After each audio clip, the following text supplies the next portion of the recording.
আসসালামু আলাইকুম ওয়া রাহমাতুল্লাহি ওয়া বারাকাতুহু। আশা করি আপনারা সবাই ভালো আছেন। আলহামদুলিল্লাহ আমিও ভালো আছি। গত ২টি ক্লাসে ভয়েস চেঞ্জ অর্থাৎ অ্যাক্টিভ থেকে কিভাবে প্যাসিভ করা হয় সে বিষয়ে আলোচনা করেছিলাম। আজকে আমি আলোচনা করতে যাচ্ছি উল্টাটা, অর্থাৎ প্যাসিভ থেকে কিভাবে অ্যাক্টিভ করতে হয়। Okay, let's start. Passive to active. প্যাসিভের গঠন সবসময় বি ভার্ব এবং মূল ক্রিয়া ৩ নাম্বার থাকে। এখানে আমরা লক্ষ্য করছি যে রানা ইজ কল্ড, অর্থাৎ রানাকে ডাকা হয়। এখানে রানা কিন্তু ডাকার কাজটা করছে না, এখানে ডাকার কাজটা অন্য কেউ করছে, যেটা বাইরের পর দেওয়া আছে।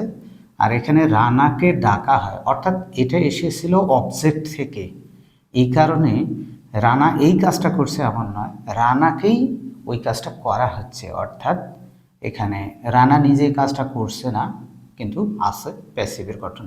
প্যাসিভের গঠন অনুযায়ী এখানে অবজেক্ট থেকে যেটা সাবজেক্ট করা হয়েছিল আগে, অর্থাৎ রানা সাবজেক্ট, তারপরে বি ভার্ব, তারপরে মূল ক্রিয়ার ৩ নাম্বার। এটা আমরা আগেই অ্যাক্টিভ থেকে প্যাসিভ করেছিলাম, অর্থাৎ এটা প্যাসিভের গঠনে আছে। বি ভার্বের পর মূল ক্রিয়ার ৩ নাম্বার। তারপরে নিয়ম অনুযায়ী দেওয়া ছিল বাইয়ের পর আগে যেটা সাবজেক্ট ছিল সেটাকে অবজেক্ট করা ছিল মি। তাহলে Rana is called by me. প্যাসিভের গঠনগুলো সবসময় এরকমই হয়ে থাকে, অর্থাৎ সাবজেক্টের পর একটা বি ভার্ব থাকবে, তারপর মূল ক্রিয়ার ৩ নাম্বার থাকবে। অন্যান্য যে ভার্বগুলো যদি থাকে সেগুলোর কোনো পরিবর্তন হয় না। তাহলে আমরা মূল যে পরিবর্তন হওয়ার মতো ভার্ব সেগুলো নিয়ে এখন প্যাসিভ থেকে অ্যাক্টিভ কীভাবে হয় সেটা আলোচনা করতে যাচ্ছি। ওকে, তাহলে রানা সাবজেক্ট, তারপরে বি ভার্ব, তারপরে মূল ক্রিয়া ৩ নাম্বার বাই মি। এটাকে আমরা কিভাবে প্যাসিভ থেকে অ্যাক্টিভ করব। প্রথমত আমাদের চিন্তা করতে হবে যে বাইয়ের পর যেটা আছে মি, মি হচ্ছে এখানে অবজেক্ট। তাহলে আমরা কি করব, অবজেক্টটাকেই প্রথমে সাবজেক্ট করব। এখানে সাবজেক্ট মি থেকে আই করলাম। এরপর আমরা কি করব, এটা একসঙ্গেই জেনে নিই যে এখানে অবজেক্টকে আমরা করছি সাবজেক্ট, আর একই সঙ্গে এখানে যেটা সাবজেক্ট সেই সাবজেক্টটাকে এখানে করব আমরা অবজেক্ট। এই দুটা কাজ আমরা সহজেই বুঝতে পারি যে অবজেক্টকে সাবজেক্ট করতে হবে আর এখানকার সাবজেক্টকে এখানে অবজেক্ট করতে হবে। আর মাঝখানে ভার্বগুলো কীভাবে পরিবর্তন সে বিষয়ে আমরা আলোচনা করছি। আর একটা জিনিস মনে রাখতে হবে, সেটা হলো যে প্যাসিভের বাই অ্যাক্টিভে নাই, অর্থাৎ প্যাসিভে যদি বাই থাকে তাহলে অ্যাক্টিভে গিয়ে সেই বাইটা আর থাকবে না। এরকম বাই এর বদলে যদি ইন, অ্যাট, উইথ এগুলো থাকে সেটাও প্যাসিভে এসে থাকবে না। তাহলে আমরা কি করলাম যে অবজেক্টকে সাবজেক্ট, তারপর এখানকার সাবজেক্টকে অবজেক্ট, মাঝখানে ভার্ব কীভাবে পরিবর্তন করলাম, আমরা যেভাবে অ্যাক্টিভ থেকে যেভাবে পরিবর্তন করে প্যাসিভের ভার্ব করেছিলাম, এবার ঠিক তার উল্টাটা, অর্থাৎ বি ভার্ব এবং মেইন ভার্বকে এখানে কোন ভার্বে লিখব সেটাই লক্ষণীয় বিষয়। লক্ষণীয় একটাই বিষয়, সেটা হচ্ছে প্যাসিভের যেটা বি ভার্ব, এই বি ভার্বের যে গঠন এখানে ইজ, ইজ এর গঠন, অর্থাৎ এটা বি ভার্বের ১ নাম্বার। তাহলে এখানে এটার ১ নাম্বারে আছে, এই গঠন অনুযায়ী এখানে ১ নাম্বার লিখব।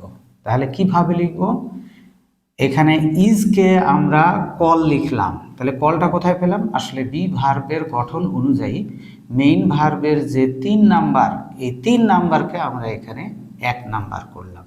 অর্থাৎ বি ভার্বের গঠন অনুযায়ী এই মেইন ভার্বের যেটা ৩ নাম্বার আছে সেই ৩ নাম্বার ভার্বটাকে বি ভার্বের গঠন অনুযায়ী এখানে লিখব। সেটাই আমি এখানে লিখছি যে বি এর গঠনে, বি এর গঠনে মানে বি এর গঠন অনুযায়ী, বি এর গঠনে মানে হচ্ছে বি ভার্বের গঠন অনুযায়ী V3 কে নেয়া। তাহলে এখানে V3 হচ্ছে এইটা কল্ড, এখানে আমরা কল করলাম, কারণ এখানে ৩ নাম্বার আছে, কলকে আমরা এখানে ১ নাম্বার করেছি।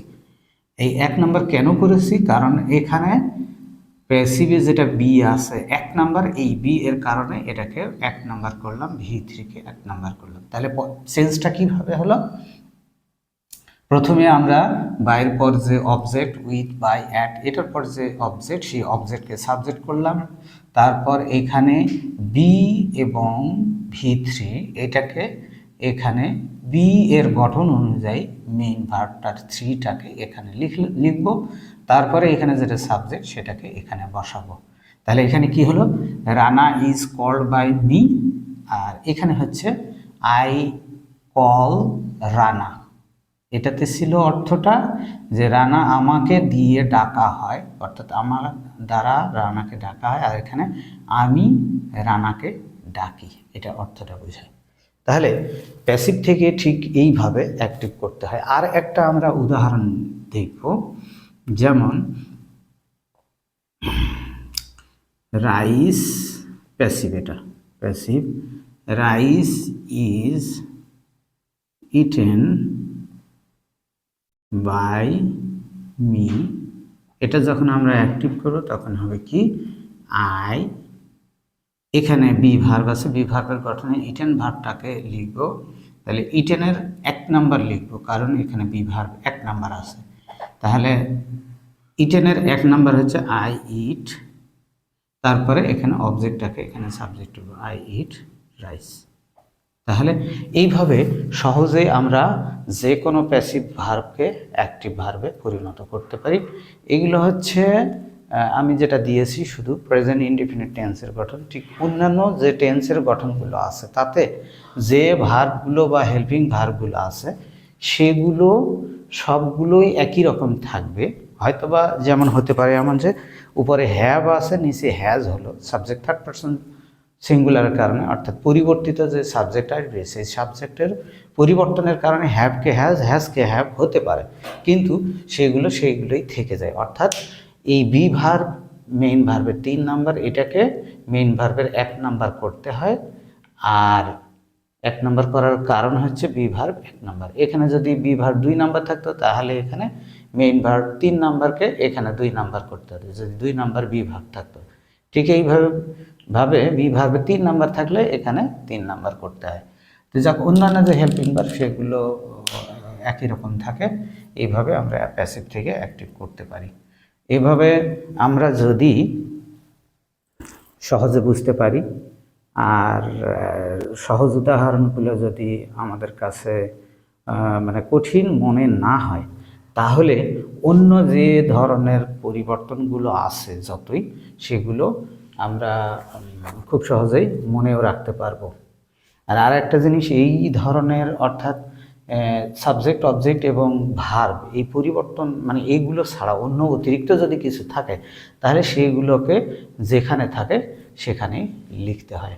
আচ্ছা, পরবর্তীতে আমরা কঠিন ধরনের ভয়েস চেঞ্জের পরিবর্তন, অ্যাক্টিভ থেকে প্যাসিভ, প্যাসিভ থেকে অ্যাক্টিভ, সেগুলো আমরা পরবর্তী ভিডিওতে দেখতে পাবো। আজকে এই পর্যন্তই। আপনারা সবাই ভালো থাকবেন এবং আমার এই চ্যানেলটাকে সাবস্ক্রাইব করে পরবর্তী ভিডিও দেখার সুযোগ তৈরি করে নিতে পারেন। আপনারা সবাই ভালো থাকবেন। আসসালামু আলাইকুম রহমতুল্লাহ।